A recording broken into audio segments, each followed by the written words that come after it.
to the A to Z Sports Big Orange Podcast. I am Charlie Burris. That is usually Zach Reagan, but Zach Reagan is on vacation. And so it's Austin Stanley, the A of A to Z Sports, Austin Stanley. He's going to be joining us for the show tonight. And we talk everything Vols every week here on the Big Orange Podcast. Wherever you live throughout the world, we thank you so much for listening to us here. And if you want to listen to us on the reg, go over to the A to Z Sports Podcast Network feed on Apple and Spotify. When you get there, rate, review, but most importantly, subscribe. If you do subscribe, you won't miss our shows when we drop them on Mondays. And speaking of Mondays, it is one right now at 6 p.m. Eastern Time.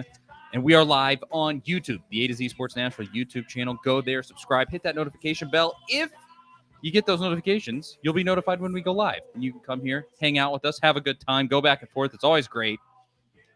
At Charlie_Burris. Austin, what's your Twitter handle?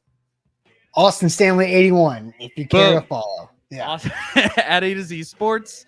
At Facebook.com/A to Z Sports National and A to Z Sports.com for everything that everybody at A to Z Sports writes on the internet. It's a massive operation over there now.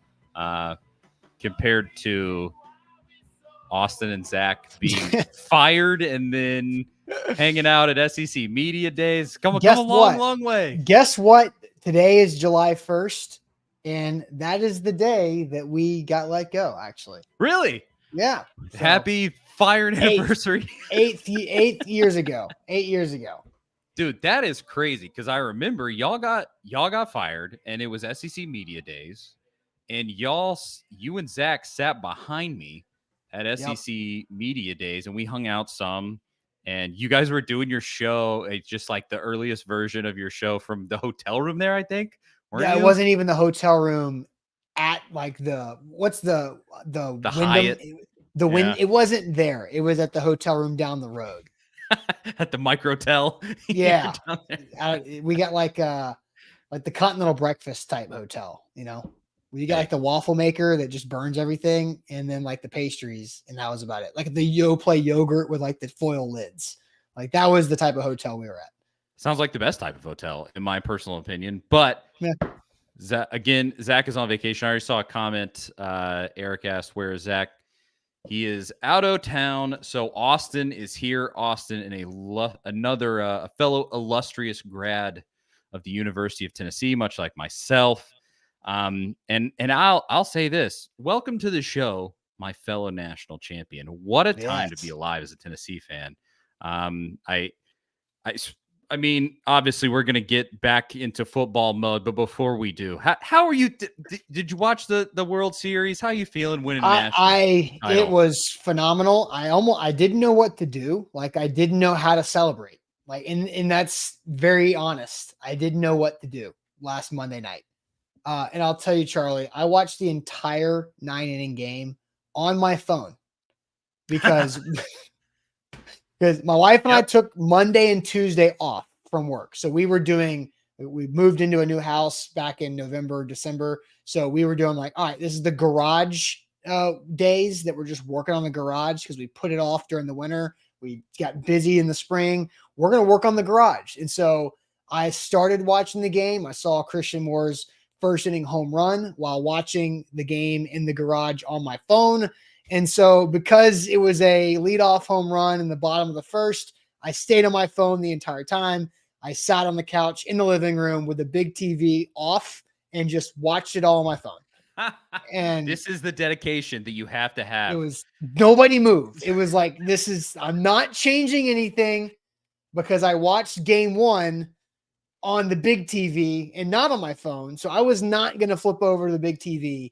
I was just sticking to, and I was going like screen in screen. So I had like the game in like the top right corner. And then I was texting you guys with like the majority of my phone screen. So yeah, I had a great time. Had no idea how to celebrate. Just kind of made some funny noises, made my dog look at me weird. And then, yeah, it's been great. National champs. It's been a while. I did a lap around my living room. There were some funny superstitious moments throughout that entire thing. Starting at the beginning of the NCAA tournament, it might have even started with the SEC tournament, but for every big decisive game at the beginning, I wasn't wearing a Tennessee shirt just kind of by chance, like for the SEC championship. And then I think maybe for the regional championship and the super regional. And then I was like, okay, well, I got to wear not wear Tennessee stuff for the College World Series, which obviously feels kind of sacrilegious, but I did it. And I did it, and that Florida State game happened, and I was like, I'm not wearing a piece of Tennessee merch until we win this national title. And I didn't do it. I stuck it all the way out. I was wearing something else. My wife actually took a video of me freaking out in the living room, and I was like, maybe I could post this online. But then I was like, I'm not wearing Tennessee stuff. It seems really, really weird. So I didn't do funny. it. So here's another funny thing too. Game 2 against A&M on the Sunday, right? We met some friends out at a brewery. They brought their kids. We were just gonna watch at a brewery between our houses, and my buddy's father-in-law was in town, and apparently they've been married for like I think 8 years, maybe no, not 7. They have not. My buddy and his father-in-law have not watched either the Titans or the Vols win a game together. Ever. That's brutal. He lives out of state, and so he was just happened to be in town. Like, yeah, come on in town, late June, who cares, right? But happens to be this championship series, so he's at the brewery with us. They watched game 1 together, lost, right? So we're watching. This is it, right? It's down 1-0. My buddy walks to the bathroom, 2-run home run. He comes back. No way. The father-in-law walks to the bathroom, Cal Stark home run. So all the home runs happened when they were not next to each other. One of them was in the bathroom when both home runs was hit. So they still have yet to see like Tennessee score together. And then he flew back home to Michigan game 3. So it still holds true. The things you wonder why Tennessee fans are so crazy and so superstitious, because it's things like this. We keep track of stuff. We are fully damaged in that game. You actually reminded me in that game. I was texting. I have a whole group of friends, and my those friends ended up going to Omaha for the final. Those lucky bastards. And I had work stuff, couldn't go, but they during I forget exactly which game, maybe the second Florida State game. Like it just wasn't going exactly right offensively. We were like, okay, everybody move seats, and we all. Just moved seats, and immediately after that, just whatever. I don't remember exactly what happened, like home runs or something. You're like, okay, maybe the superstitions are all real. What can I do? So I'll not wearing Tennessee stuff, moving seats all the time. It is what it is. Yep. We're literally insane people. But speaking of that, football season's right around the corner. Speaking of things that make me go completely insane, and we're going to talk about it because there was a bunch of stuff that happened specifically in recruiting during the College World Series that we really didn't cover here because Zach and I, it's only once a week. We had to talk about, the most pressing stuff. That was always the baseball team throughout that entire stretch. Mm-hmm. So Austin and I are going to talk about everything that happened there. Texas and Oklahoma coming into the SEC. Tony Vatello trying to get Texas A&M, trying to snipe Tony Vatello. There's been a series of things in the last week, 10 days. We're going to discuss it all on tonight's show, and we'll do that right after I tell you about our first amazing sponsor. That is Zen Sports, the new sports book in Tennessee that's bringing sports betting to a whole new level. When you sign up for Zen Sports, you'll automatically earn up to a $100 no-danger first wager if your first bet loses. You'll be reimbursed for the amount of your bet up to $100, but there's even more good news. Zen Sports offers a one-of-a-kind VIP rewards program, and if you qualify, you'll earn comps at sporting events, concerts, you name it. There's even sports book bonuses. But the VIP program is by invite only. If you feel that your Zen Sports play qualifies for VIP consideration, check out the program at zensports.com/VIP. What are you waiting for? Zen Sports offers true odds on all parlays, so get going and download their app at zensports.com today. Zen Sports betting just got better. All right, here we go. This has been my challenge every single week. If you have a gambling problem, call 1-800-889-9789. Terms and conditions apply. No danger first wager. Limited to plus 500 odds to qualify. Boosted odds are derived from equivalent parlay bets offered in Tennessee. Must be 21 or older in Tennessee to bet. Zen Sports. Nailed it. Please and thank you. That was good. We got. As someone who does a different sports books disclaimer 5 days a week, that was good. I've tried to get it as quick and clean as I possibly can. And It's become a challenge with me and Zach. But Zen Sports, great sponsor. Go check them out. All right, so let's get to this. Tennessee football, despite the fact that baseball completely took over and it's what everybody's been concentrating on, football quietly operating in the background with Josh Heupel. Josh Heupel obviously showed up in Omaha, but he's still recruiting, doing his thing. In the last 10 days, the football team got themselves 5 recruit commitments. Well, it's the last 11 days, I guess, going back to June 20th. 5 recruiting commitments. 4 of those were 4 stars, 1 3-star. And now we got to talk about it because you're turning. It's all about football season now. You hate to move on from baseball because that was all so special, but in reality, I mean, what 2 weeks away from SEC media days? Yeah. If is it next week? I have to look at the exact dates. 2 weeks, July 15th. Yeah, in Dallas. And I think Tennessee's on that Tuesday, or maybe I can't remember. Well, right around the corner, regardless. Yeah. And then it's all downhill from there. Technically, you're in your final month without SEC football right now. And it's exciting. And so, I mean, we've said this the last few years when Vatello has taken the baseball team to College World Series. It's so great because you get content all the way up to the middle of June. And in this case, when you win a title, all the way up to July. Yeah. It's crazy. But football, lockdown, 4-star, it's Edge, Marion Dye, Trey Poteet, he's a defensive back, 3-star, Douglas Utu, interior offensive lineman, 4-star, Charles House, defensive lineman, 4-star, Nick Moore, interior offensive lineman, 4-star. All of those ratings and positions according to On3 Sports. But have you given any thought to Tennessee football lately, Austin? Because I don't even know if I can get back in the mode right now. It's kind of tough. Well, I mean, I think what EA Sports is doing, and we talked about this before we went live, we weren't really going to dive into that, but I think with what EA Sports is doing with their engagement baiting of the Tennessee Vols fan base, I feel like they're making us think about college football. I mean, look, 2 weeks from tomorrow is when Josh Heupel will be on the SEC Media Days stage on that Tuesday in Dallas. Texas and Oklahoma join the SEC today on July 1st. I think it's making us flip our calendars towards college football a little bit earlier. But yeah, I mean, you brought up all the different recruiting, the hot streak. I mean, you said that, 5 guys in the last 11 days back to June 20th. Well, there's also June 12th, 4-star edge defender, Jaden Lofton. And there's a lot of defensive players that you mentioned. If you add Lofton to the mix, I think is that 4 out of the 6 that are defensive guys? You had an interior offensive lineman and maybe a wide receiver in that group. But I didn't expect the Vols to be recruiting defense this hot at this point. You know, we knew that if you score touchdowns, they will come. And you've seen that with quarterbacks and wide receivers and other offensive positions. But I think the defensive recruiting being this hot is a big time win and a trend development, all of those things for Josh Heupel and company there. Yeah, it's great to see. I think there has been kind of a prevailing narrative that this run is awesome, but there's a set of dudes coming up who are full-blown elite that Tennessee is trying to get, and sort of the job is not done yet. You have Lagonza Hayward, David Sanders. There's more. You missed out on Deshaun Brame this past week. Some of the names are escaping me, but those 2 are the biggest ones. So there's more on the horizon that could happen before even fall camp starts. And this class is shaping up pretty well. You have the number 11 class right now.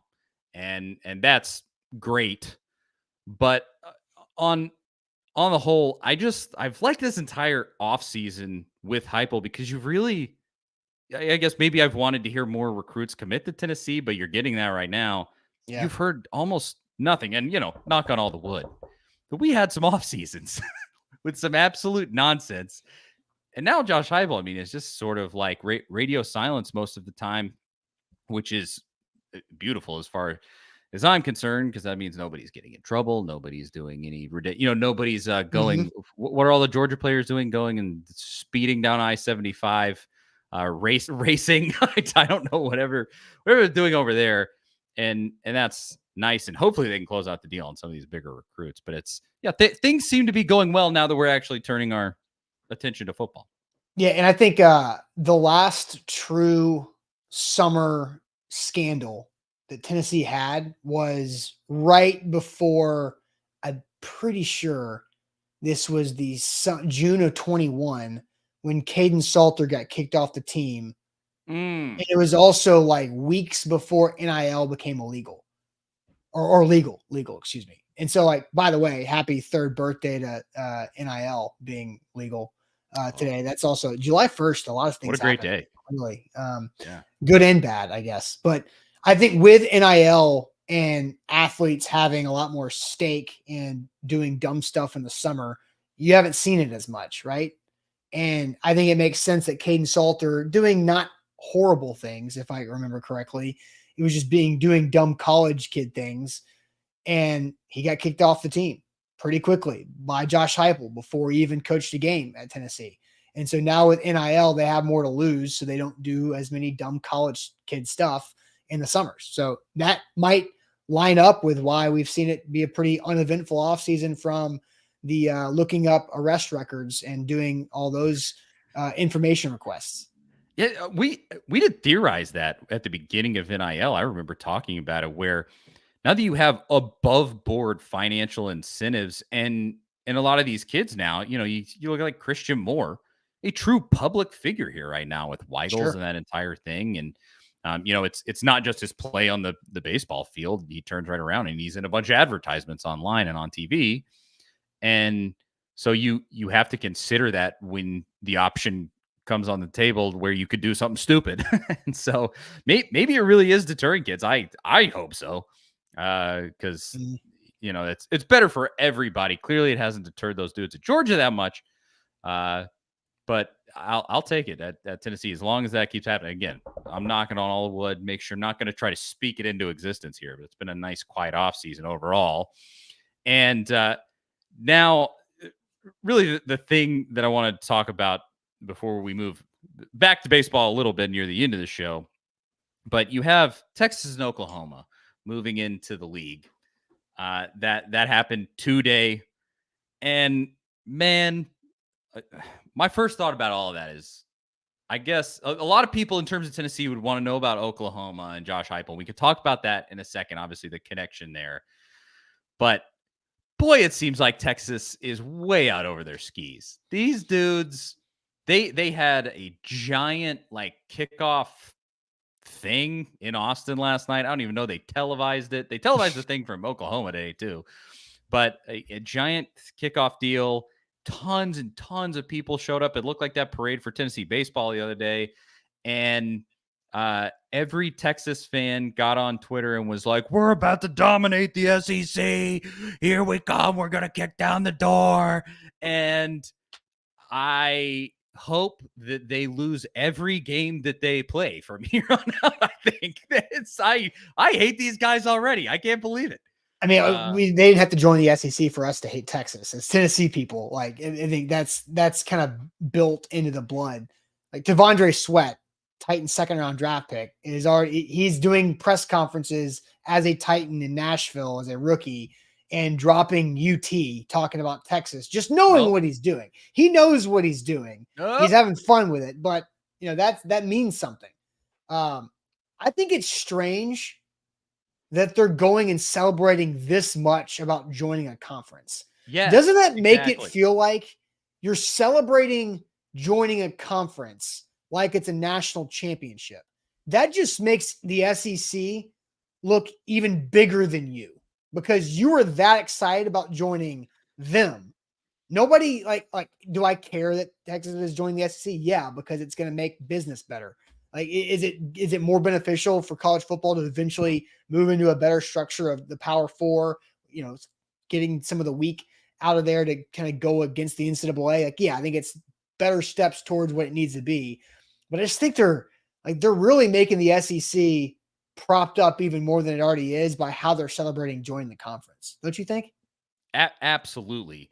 It's clearly they don't think of it that way, but they they clearly have some inferiority complex because it just feels like somebody getting called up from the JV team to varsity, and they're throwing all the parties and oh my gosh, like whoa, you haven't played a single snap here for the varsity team yet. How about you freaking cool it, buddy? Like this, you have not accomplished anything. It's sort of like I say that a lot about recruits. Like a lot of recruits really they're always feeling themselves. Oh, I'm a 5-star. Everybody's kissed my butt since I was 12 years old. Oh my gosh. And you go, okay, you're about to go to college, and you know how much you've won in college? Absolutely zip nothing. So Texas does have a bit of solid history in football. Not much else in anything else, but I guess baseball. But they haven't won anything in baseball in like 20 years. So I mean, they're approaching 20 years from Vince Young's championship. That's true. They haven't won a football championship in 20 years. Haven't won a baseball. I think they both were in 2005. 2005 regular season. So that'd have been like 06, January of 06. Yeah, and I think they won baseball in 05, so a few months before that football season. And so, and then they're in basketball, they have the history with Rick Barnes, but of course Rick Barnes was at Texas, known for not reaching the pinnacle, had one Final Four, and so like you're not that special. Calm down. you're not like there are teams in this conference right now that kick all of our butts all the time, and they're going to do it to you too. Yeah. And it's not going to be that easy. I think with Texas, like everybody that is a part of administrations of these schools should be celebrating because they're the winners because they're getting all the damn money. Like fans celebrating joining the SEC like this is a little weird to me. It is strange. Billy Bob says, yeah, here comes the real UT with a face palm. It's so annoying. There and also Tennessee, thankfully, the last two sporting events that Tennessee has played them in, we beat them. And so it was it just basketball? Both basketball twice. Yeah, I believe. Yeah, because it was the NCAA tournament, and then we played them in the regular season. Big 12 challenge, and then in Charlotte, and I was actually in the building for the Tennessee win in the second round over Texas in the tournament. And that game was a slog. Oh God, we made it out alive, survive in advance. But Elias says it's really unlikely, but how fun would it be if Mississippi State knocked Texas off in their first SEC opener? I'm praying for it. I truly, I am. Texas is good. Like they're good. Yeah, and Mississippi State. I mean, it needs to be somebody else. I think. I'm getting some kind of like reverberating noise. Are you hearing that? Yeah, I think it's your fault. Is it? I think it's your mic. It's no, because when I turned off my mic, it still happened. Is it my mic? Oh, that stopped it. Whatever you just did, that made it stop.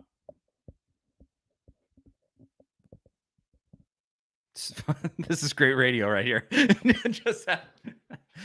We don't have a live producer. It is what it is. This is nothing.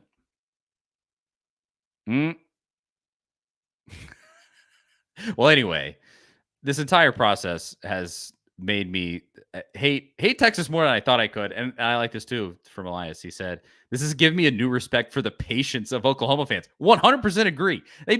Texas has been in this conference for one solitary day, and I am already fed up with these guys. And I can't, this has been so annoying too. After this national championship, you can't hear me? It says my audio. Can you hear me now? You're not coming through a mic or anything. I'm not hearing like you're in the distance kind of. I don't understand why I can't hear you. I think my computer's having. Can you hear me? Yeah, I can. This this is not great, but I thankfully hosted the show by myself for a really long time, so I could still carry this thing here. But the thing that annoyed me was that after the national championship, obviously Tennessee was puffing its chest out, and it was so annoying because everybody, the arrogance of Tennessee fans, and especially the Vandy fans, just the arrogance of Tennessee fans. They think that they right everybody. Blah, blah. Have you seen these dudes in Austin and what they are doing right now? And first of all, the arrogance of Vandy fans to think that they belong in the SEC at all. But I this entire thing has just made me annoyed that we added them, while at the same time, I mean, I can hear you now, by the way. there we go. Yeah, we got you. Yeah, I don't know what, like, I do this every day with the same audio video setup, and I don't know what happened with that. Anyway, well, we exhausted all of our superstitious good luck, everything. We talked about it earlier, and so something had to happen, you know. yeah, there you go. But yeah, it has been one day with these guys. I already hate them, but credit to Oklahoma. They haven't been annoying in the same way, and I would say they have a similar, if not more illustrious football football history, because they were the ones that won the Big 12 like all of those years in a row with Stoops and everything. And I mean, Texas couldn't regularly win the Big 12. You think you're just going to come waltzing in here and you're definitely going to just take right over? No, you lost to freaking Washington last year. No offense to Washington, but Washington would have lost like 3 games in the SEC last year. Okay, let's be completely honest about what that football team was, because they almost lost to Washington State. Like Michael Penix Jr., very good. They would have gone like 9-3 in the SEC last year. So I could go on about this all day long. Anything else about Texas now that we got you back? No, I mean, not really. It's going to be a bloodbath, and they're going to have to get over the whole horns down thing. It's not like the newest conversation to have, but they're just going to have to get over it because people are going to do it. And if they weren't so sensitive about it, then people would do it less. But they're just bringing on the horns down thing on themselves. So it's going to be a big deal all season long, and nobody else cares. So Texas fans, just prepare yourself for it and don't get butthurt. Yeah, I hope they get used to it. And again, credit to Oklahoma. Going to be a really fun game when Tennessee goes to Norman. And it's one of those earlier weeks in the season. Obviously, Josh Heupel returning to Norman should be very exciting. And I not that I ever thought I would give credit to Oklahoma fans, but you just think about it relatively. They've been so much better than Texas, annoying everybody. And I am excited about that. I don't think Oklahoma brings a lot in terms of basketball and baseball, at least at the moment. They've had their times. Their basketball team with Buddy Hield made the Final Four, and their baseball's been decent at times. Heck of a softball team, right? oh boy, what are they? Four in a row now, I believe. Yeah, I think that's right. Yeah, it's insane. Just complete and utter dominance, and that kind of dominance in any. I mean, I don't care if it's softball, women's basketball, men's basketball with UConn right now. Like any kind of dominance like that is absolutely crazy. To keep it over 4 years with a different set of players, like sheesh. So yeah, I guess but softball. Sorry to Karen Weekly. You might have a bit more of an uphill climb there now, but after they just won the last 2 regular seasons in the SEC. Not sure it's going to be so easy this coming year. But anything else before we move on to talking about Tony Vatello and Texas A&M trying to what was made a furious push, I believe was the verbiage I heard for Tony Vatello. But anything else with football before we move on? Just ready, man. I'm ready. I've already started to look at schedule to see if there's a game I can maybe go to. But not trying to get too ahead of myself because I haven't been to Knoxville in quite a while for a game. So I'm going to give it an effort this year. So we'll see what happens if I can make it there. But yeah, I'm pretty pumped about what the season can be. But we're just a couple weeks away from media days to really get things cooked up. There's going to be some good ones. Here you got Florida at home, you got Alabama at home. Mm-hmm. Let me know if you're coming. We can hang out. But I think I'm kind of like I got to bask in this national championship for a little bit longer. Sort of, I think but you need football to carry your basking into it. Like that's true. Yeah, because somebody brought this up on our show last week. In 51, when Tennessee made it to the final in the College World Series, shortly thereafter, the football team won a national title. Oh, Could this catapult the football team? Lordy, I hope so. At least to it's just on a 73-year cycle, is what it. Yeah, that's what I'm saying. So you gotta make hay while the sun's shining. You know what I yeah, mean? right, exactly. So now is the time. Just get into that 12-team playoff. Give Yeah, yourself a chance. just do it. That's all I'm saying. Please, Josh Heupel, begging you. But now we can talk about that national champion. Before we let that entire thing go, Texas A&M making a run for Tony Vatello, obviously unsuccessfully, but we'll discuss it right after I tell you about the good folks at Farm Bureau Health Plans. Farm Bureau Health Plans been serving Tennesseans for over 75 years. Much has changed in Tennessee over the years, but some has stayed the same. Farm Bureau Health Plans has always valued personal relationships, especially when it comes to good health and good service. Plan on Farm Bureau Health Plans for health, dental, and vision. For better coverage, better rates, and better service, go to fbhp.com/ATOZ or walk into one of their 200 plus locations across the state. That is fbhp.com/ATOZ. Farm Bureau Health Plans. Go get yourself a health plan. Shout out to them. We talked last week on the show about Texas A&M. Their coach leaves, and for Texas, which I literally cannot imagine that, how apoplectic I would be if that happened. If is per se Tony Vatello, maybe he loses this national championship and then leaves for Alabama. Like I am running the car off the cliff. You crushed it last week when you said Josh Heupel loses a national championship and then goes and replaces DeBoer at Alabama. Like that. That's it. Like, just imagine that. You finally reached the pinnacle. And for Texas A&M, that was the first chance, I think the first time they had played for a national championship in a men's major sport since 1939. And then the guy leaves. It's absolutely insane. And so they ended up bringing back a guy off of that staff, which is kind of insane in a different way, that you would keep any of those guys around, but they wanted to keep the players from that very, very good roster. And it is a great roster. Not all of those guys have come back out of the transfer portal after a ton of them went in. We'll see if that actually happens. But they hire Michael Early, I think was the guy's name, is the hitting coach there. But we found out after that according to Kendall Rogers of D1 Baseball, he said that Texas A&M made a furious run at Tony Vatello. And let me just say, hey, Texas A&M, I was feeling bad for you. And now, hands off. How about you take a seat? And now I hope that you lose every game. And I hope your coach makes it to another national championship and leaves again. Because no, you cannot have our guy, the best dude in the game right now. No, I'm not really that vindictive, but it's kind of ridiculous. I think I like it.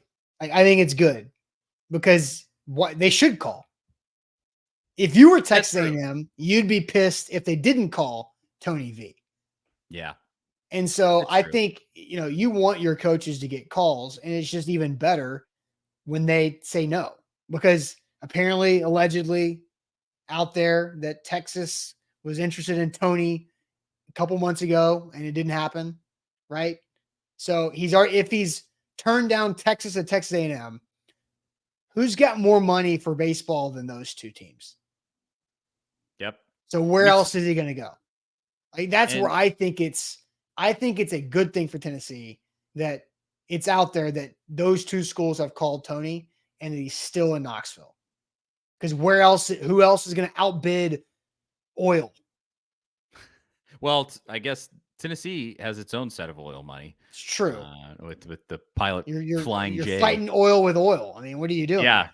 I kind of agree with Elias here. He says, quote, furious run actually equals called his agent. That's how all that works. You think Tony's taking the phone call? Yeah. I mean, they called his agent. They probably said, here's a blank check for Tony Vatello. Tell him that and just see what he says.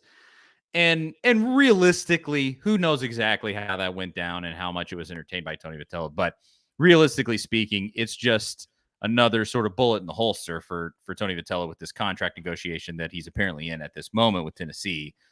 I, I think with that, you probably should expect him to be minimum top 3 highest paid in college baseball, and probably a decent expectation he will be the highest paid in college baseball.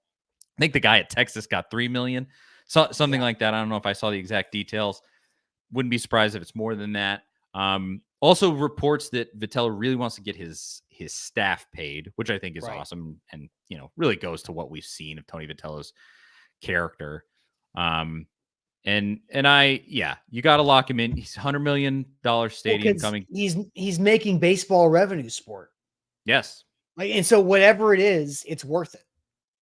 Yes. I don't think that you can say enough about how special it is that he's done this with baseball. Like, do it with Josh Heupel flipping around football. Okay. Football never stopped being in the green, even with the complete idiots we let run that thing for a few years. And with all the buyout money. Yeah. I mean, it's on just top of it. The amount of revenue the football generates. I'm sure it probably got close in some of those real skimpy years with Dooley and things like that. They fired him for a reason.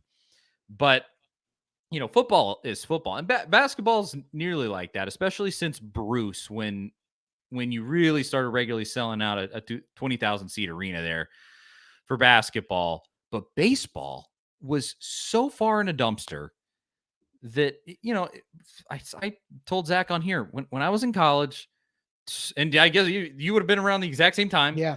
2010, 11, something like that. Like, you could just show up, get in for free, get a free hat, and probably leave by the 5th inning because Tennessee was losing by like 10 runs. I mean, I remember going out on the left field porch. They just had basically bleacher, like flat, just like bleachers out there where you could have a grill. You can bring a cooler because it was on like the campus line. You can grill and do whatever you want to do out there. And like me and my college buddies just pulled our cash together to do that. Like on a Sunday against Kentucky. Like that doesn't have, you can't, college guys can't do that anymore to get that type of experience. We just did it just because we had an open Saturday. Yeah. And especially now, because the construction's already underway for the stadium renovations. It's going to be a lot bigger, taller. I don't know. Will you be able to see the games from some of those fraternity houses anymore? I don't know. For anybody that has been right there. Yeah. Right behind fraternity row for sure. But I think it's just, it doesn't get brought up enough how insane that is, that this is the program that he did this. A ton of people have brought it up for sure, but you can't bring it up enough because what he did was work a miracle. And don't lose your ass on it, but like, get paid this man, whatever you got to pay. And he's going to give you winning product for who knows how long. Yeah, and I think it, like you said, blank check, for Tony from A&M. I think for Tennessee, whatever is on that check is going to be worth it. Yes, in the long run, because it's going to be reasonably worth it. Like, he's not going to go out there and ask for $10 million a year. Exactly. Like, maybe that's not worth it, but that's not what he's going to ask for because he's not going to get it. Like, no, I don't even know what he's getting right now. I mean, I actually think this comment, Ryan Basile says, Tony is a true Italian like myself. He respects loyalty and familia. I think that's absolutely true. And I think there's real signs that he's not just going to hit Tennessee up for the most amount of money possible. Like all that reporting coming out that he wants this money for his staff. He's not just there to make his money, to live in that sweet bachelor pad that he has downtown in Knoxville. He is here to enrich the Tennessee baseball program and the guys that have been on that staff and have helped so much in the same buildup that he has obviously helped in. And I think it's great. And as I said, I did feel bad for Texas A&M. That stops now. You're not going to get a pity party out of me anymore. Although I guess at the same time, Texas took your coach. They're now in the conference again. You're going to have to start playing them every year again from now on. Cause I know, so my sister went to Texas A&M. I've been to games. She dated a guy who's like a super giant Texas A&M fan for years. And they hated playing Texas because obviously back then they lost to them and everything constantly. It might end up still being that way. I don't know how that'll go for Texas A&M. They had Texas number in baseball, beat them in the NCAA tournament this year, and that's always nice. But yeah, that's not great. I'm looking at Sportskeeda has the highest paid college baseball coaches. Now this was recently updated in a few weeks ago, but has Tim Corbin as the highest paid baseball coach in college at 1.94 per year. But would that even be confirmed? I mean, it's private. And they can get it, but that's probably a couple years delayed because you have to wait for tax returns to come back for Vandy coaches. I've been through enough Vandy coaching searches to know that you have to go back like a couple tax returns to find that. But then Kevin O'Sullivan at Florida's 1.75, Jay Johnson LSU's 1.65, Bianco at Ole Miss 1.62, and then Tony's at fifth at 1.5 even. So I mean, it doesn't take that much of a raise to make him an extra $1 million a year, which is nothing off of the revenue that Tennessee has rolling with baseball. To get him $500,000 higher than the next guy is the easiest decision that needs to be made. And doubling his salary to $3 million is also just as easy. Because again, like I agree with Elias, anticipate baseball continuing to grow as a revenue sport across the entire landscape. Yes. Yeah. But you've got it rolling right now in Knoxville. It's a revenue sport. You had I think it was the second most watched college baseball game of all time was that final. I don't know what number one was. But you beat out in that College World Series, the final two games beat out any MLB game of this whole season so far. Yeah. I saw that stat somewhere. I believe that's correct. So yeah, it's the popularity is really going up, and it's because of characters like Tony Vatello. Everybody hates him if he's not your coach. And that's awesome. Like, that's great to have a guy like that at the top of the sport winning championships, and where it's not, a Saban-like figure like Corbin, who's just no fun. We're like all just regimented and all these, like, that's not fun to watch. You really, man, everything with Tony Vatello and the baseball team right now is just so special. So yeah, pay the man, give him whatever he asked for, and yeah, get that announcement coming because it's past time. Austin, you got somewhere to be? Yeah, I got to feed my dog. She's hungry. Oh, a very important place to be. Yeah, it's about 40 minutes late to an hour late. So apologies to her or him. Bella. Her. But you can go do that. It's obviously a show July 1st. So we gotta, we're not just gonna be doing an hour and a half shows. We gotta save some content for next week. Yeah. It's gonna be a little dry. So you guys are just a couple weeks away from fresh content because you got next week and then Heupel Talks Tuesday on the 16th. So you just got to get through the next two shows. And then now you've got fresh stuff to go into. Yeah, and then practice starts. Man, praise be. And shout out to Tony Vatello for carrying us all the way here. He is a GOAT for that, whether he won that national title or not. But Charlie Burris, Austin Stanley, it'll be Zach Reagan again next week. That's all. You know what? If you made it this far, you know where to find us. A to Z Sports. Go follow all the things. Do all this stuff. Thank you so much for watching, commenting. It seriously means the world. We couldn't do it without you. Yeah, that's it. We'll talk to y'all next week.